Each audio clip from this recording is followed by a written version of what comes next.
¿Qué tal a todos? Espero que se encuentren muy bien. Hoy vamos a hablar acerca del conocimiento y para eso empezaremos con unas cuantas preguntas muy básicas, pero que son difíciles de contestar para todas y para todos. La primera es, ¿qué es el conocimiento? Y la segunda es, ¿por qué debería interesarnos? Si hacemos el ejercicio, no es para nada fácil contestar qué es esto del conocimiento. Y para hacer el ejercicio necesitamos no dar ejemplos o instancias del conocimiento como algo aplicado, sino cómo podremos definir o explicar este concepto o esta definición de conocimiento.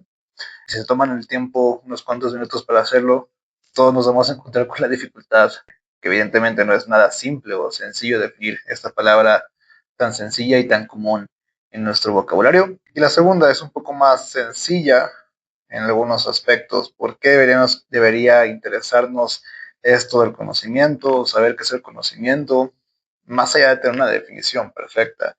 Y pues bueno, básicamente es porque así operamos y así funcionamos. Nuestra vida depende en gran medida de las cosas que conocemos, de las cosas que ignoramos. Por citar algunos ejemplos, si sabemos que algo nos causa algún tipo de mal o de perjuicio, solemos alejarnos generalmente. Y si sabemos, conocemos cosas que nos causan algún tipo de beneficio, nos acercamos más a ella. Y de manera un poco más relacionándolo con la vida, pues nuestra vida depende mucho de aquellas cosas que podemos percibir y conocer. Tal vez viviríamos una vida mejor, lo que sé que significa esta palabra mejor, si tuviéramos al alcance de nuestra percepción ciertas opciones de cierto conocimiento o ciertos datos que pudieran acercarnos más a nuestras metas o que nos ayudaran a tener una mejor vida, más o menos. Entonces, nos quedamos con esta parte de qué es el conocimiento, pues no es una pregunta nada fácil de contestar, pero creo que vale la pena hacer el ejercicio. Al final del día el conocimiento es algo que está todo el tiempo en nosotros, no tenemos que dedicarnos a la academia o exactamente a algo relacionado a la filosofía o la psicología. Actuamos mediante el conocimiento, nos permea a todas y a todos y está ahí de manera consciente o inconsciente en nuestras vidas. Y bueno, de manera introductoria nos encontramos con un gran problema. Hay algo en nuestras vidas que es de lo cual dependemos en gran medida, pero que no sabemos definir. Y así operamos, así funcionamos. Entonces tal vez eso puede explicar mucho del caos de este fenómeno llamado vida en todos los seres humanos, en todas las sociedades. Pero eso no solo aplica únicamente con las cuestiones de como el conocimiento, el concepto del conocimiento.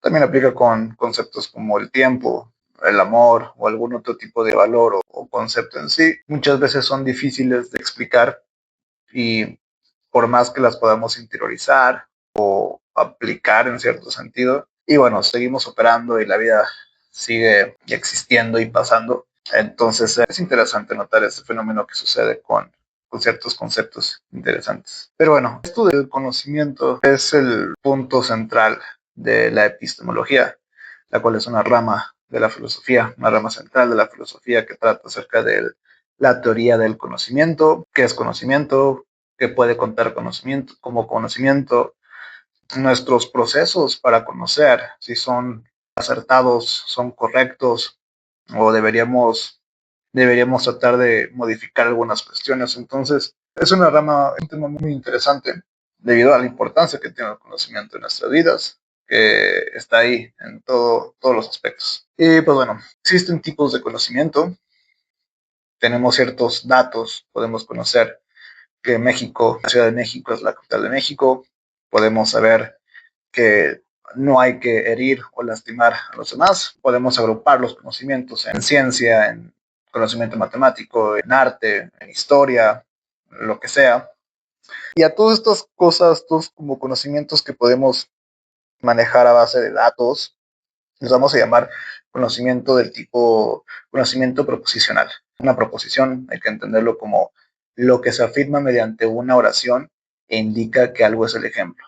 Entonces, cuando nos referimos al tipo de conocimiento proposicional, básicamente nos vamos a decir que estamos expresando el conocimiento a través de una oración.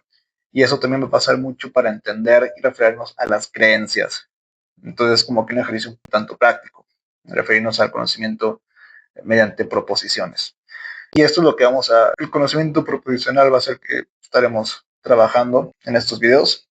También existe otro tipo de conocimiento, que es el conocimiento práctico, el conocimiento de hacer cosas, hacer actividades, aplicar. Por ejemplo, nadar, saber jugar fútbol de manera correcta o saber cocinar, que no te dé asco lo que cocines.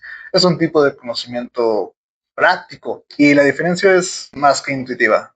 No es lo mismo yo leer una receta de cocina o explicárselo a alguien que básicamente hacerlo. O yéndonos un poco a un ejemplo aún más rebuscado, puede ser, no es lo mismo dar instrucciones o explicar si pudiéramos de la mejor manera o más detallada el acto o la actividad de nadar que nadar en sí. Entonces son dos cosas muy distintas. El conocimiento práctico pues es el más común a todos, a la mayoría de los seres humanos, ya que todos caminamos, todos sabemos caminar, todos sabemos respirar, todos sabemos hacer ciertas cosas, ¿no?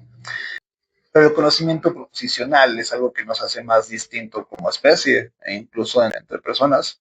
Esto no significa que nos haga mejor o peores, simplemente habrá gente que tal vez haya leído la Iliada de Homero o la República de Platón y habrá gente que no, y eso está totalmente bien. Pero para cuestiones más generales, el conocimiento proposicional es lo que nos hace más distinto, más distintas, nos hace el animal racional que somos, no nada más el animal social, como hay otros tipos de animales en el ambiente, en el mundo. Entonces, el conocimiento proposicional va a ser lo que nos va a hacer, será lo que nos convierta en una especie distinta. Necesariamente bueno o malo, es una cuestión que ya tendremos que ver en cuestiones de valor o cosas así. El conocimiento tiene un par de requisitos para poderlo contar como conocimiento. Tenemos la verdad, tenemos la creencia. Analicemos primero la verdad. Es imposible saber algo falso. Suena un poco como cuando estamos en Excel y tratando de hacer una fórmula y algo hicimos mal o estamos tratando de programar algo y de repente nos bota un error. Es imposible, nuestro cerebro no tiene esa capacidad porque es un error, básicamente, saber algo falso.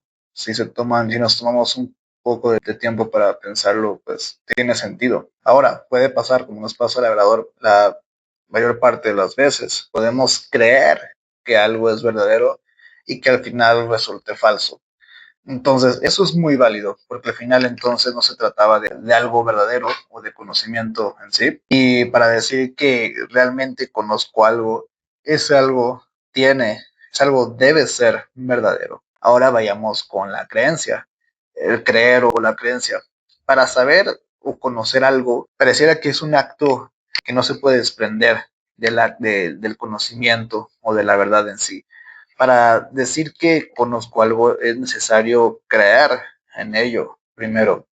Y eso nos lleva casi a la misma dinámica cuando tratamos de explicar que la verdad va ligada al conocimiento. No podemos conocer algo y no creerlo. Es otra vez como si nos arrojara error en Excel o error en un algoritmo. O sea, nuestra mente no puede llevar una actividad así. Es como si en los fundamentos o en la forma del conocimiento mismo estuviéramos obligados a creer algo para después considerarlo o que nos lleve básicamente a la búsqueda de la verdad. Y ya sea que nuestra creencia nos puede llevar al fallo, al error, a la equivocación, la creencia es necesaria de todas maneras para esta actividad o para esta meta del conocimiento. Entonces, antes de ir por la verdad, necesitamos creer en algo. Entonces, aquí hay como que una relación un tanto natural, pudiéramos ponerlo de cierta manera, para conocer la verdad de las cosas. La creencia apunta a la verdad.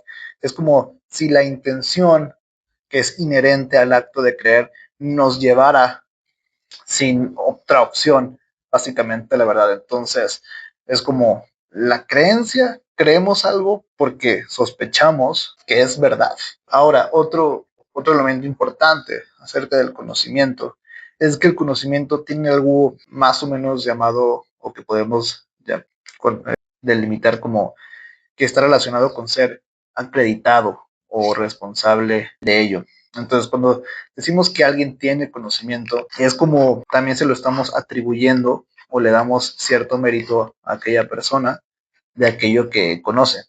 Con esto quiero decir que el conocimiento, realmente el conocimiento conlleva un cierto grado de responsabilidad o de merecerlo. Entonces, la suerte o el azar no va a contar en sí como conocimiento. Tal vez el conocimiento y la azarosidad o el accidente o la suerte pueden caminar de vez en cuando análogamente, pero van a ser como... Pero marcharán de manera análoga o paralela como una asíntota, o sea, nunca se van a poder confundir suerte y conocimiento. Entonces, habíamos dicho, la creencia conlleva o apunta siempre a la verdad. Entonces, cuando uno dice que yo creo tal proposición es porque sospecho o tengo la intención de que eso sea verdadera. Sucede en la vida real a cada rato que tenemos una creencia y cuando esa creencia cuadra con la realidad, nos acerca un poco a este criterio como de la verdad y tendemos a decir que le atinamos o que tenemos las cosas bien, pero atinarle o sí, utilicemos este término, atinarle a lo que hay en la creencia con lo que es la realidad o es el caso, no es conocimiento del todo, porque volvemos a lo mismo. Esto puede ser un acto de suerte, pero la suerte no puede ser considerada como conocimiento. Creo que se puede explicar un poco solo.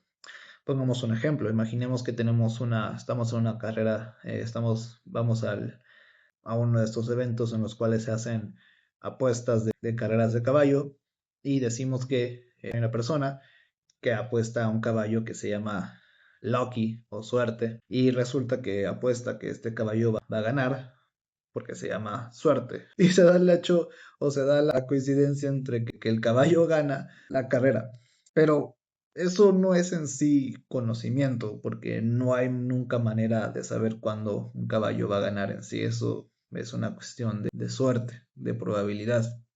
Entonces, el hecho de que el caballo llamado suerte haya ganado y que la persona ponga su creencia de que va a ganar solo porque se llama suerte el caballo es un acto básicamente de suerte. Y esta persona no tiene mérito para decir que sabía o conocía que las cosas iban a pasar.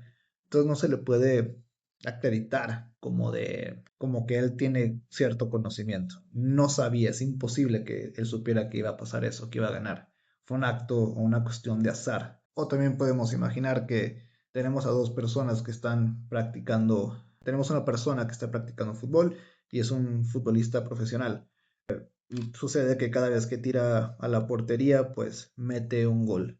Habrá veces que falle, pero generalmente puede tener buenos resultados ya que se dedica a eso de manera profesional. Y pues nada. Y habrá otra persona que tal vez por una cuestión de suerte algún día tira a la portería y nada, le va bien y anota un gol. La diferencia entre el primero y el segundo es que si pusiéramos a repetir a la segunda persona para que haga un tiro a la portería, tal vez ahora falle, porque ese primer tiro que había hecho fue una cuestión de suerte que le haya ido bien. En cambio, al futbolista profesional que se la pasa tirando y practicando, se le puede atribuir como que él sí sabe hacer esto del fútbol. Y es como que es una analogía con la verdad. El conocimiento no puede ser accidentado, tiene un mérito y tiene un mérito, tiene una responsabilidad de alguien que lo practica o que lo merece. O podemos también verlo de esta manera. Cuando tenemos una creencia y básicamente esta coincide con la verdad, es como si hubiera alguien que se dedica al tiro y a la arquería, tiene una creencia que es una flecha y cuando le dan el centro de la diana podemos decir que coincide con la verdad, siendo el centro de la diana pues básicamente la verdad. Entonces, cuando le damos al blanco o cuando le damos al caso, podemos decir que nuestra creencia es verdadera. Pero la cuestión es que no tenemos que atinarle por suerte a la creencia, sino por habilidad o por esfuerzo. Pongamos otro ejemplo. Pero antes de eso, es importante recar que la verdad o el conocimiento en sí no puede ser una cuestión de suerte. Entonces, básicamente la idea está yendo a qué tiene que haber más allá de que coincidan nuestras creencias con el caso para que se le llame conocimiento y no sea una cuestión de suerte. Entonces, hasta este punto podemos decir que Uno de las tareas principales de la epistemología es saber qué se le debe sumar a a la creencia verdadera para que se le tome en cuenta como conocimiento, ya que si por suerte o por azar no puede ser conocimiento. Poniendo otro ejemplo, si estuviéramos en un examen para el cual no contestamos y ese es un examen de opción múltiple y pues nada, le atinamos a unas cuantas preguntas, no pudiéramos decir que realmente sabíamos las cosas, simplemente fue un acto de azar. Entonces, lo importante de acá es decir o tratar de conocer qué deberíamos agregar a nuestras creencias verdaderas para que éstas puedan ser consideradas conocimiento. Y bueno, también hasta este punto, si nos damos cuenta, utilicé muchas veces el concepto de la palabra verdad y ocurre que es el mismo problema que tenemos con, como al principio del video, planteamos básicamente el problema del conocimiento, solemos utilizarlo, solemos como que hacerlo nuestro, más o menos sabemos qué es, aunque no lo sepamos explicar o poner en palabras, y con la verdad sucede lo mismo. No es fácil definir la verdad. Podemos hacer el mismo ejercicio. Les pregunto a ustedes, y la pregunta también va para mí, ¿qué es la verdad? Y nos quedamos en cero. No es nada fácil de distinguir, de explicar. Y eso no significa que seamos totalmente ignorantes del hecho, porque funcionamos con, sabemos más o menos qué es esto de la verdad, como si fueran un requerimiento, un requisito o una dirección, aunque no sepamos explicarlo del todo. Pero bueno, hasta acá un poco de manera introductoria, cuál es uno de los problemas de los que se encarga esta rama de la filosofía, que es el conocimiento. Y a lo largo de los videos vamos a ver si podemos ir editando y mejorando esta noción que tenemos del conocimiento y a ver si incluso podemos llegar a una definición o un concepto en unas cuantas líneas y hacer el ejercicio, si esto nos puede ayudar mucho también en nuestra vida, tener un concepto mejor de conocimiento de lo que a comparación del primer concepto un tanto difuso que teníamos. Y para adelantarlo, yo creo que sí nos puede subir demasiado, porque vuelvo a lo mismo, volviendo al inicio. El conocimiento es algo de lo que depende nuestra vida, querramos o no. Pero bueno, hasta acá este primer video y espero que les haya agradado, espero que les haya hecho pensar un poco. Esa es básicamente la intención de estas series de videos que se van a estar haciendo. Y pues bueno, déjenme sus comentarios a ver qué les parece. Y bueno, yo me despido. Saludos.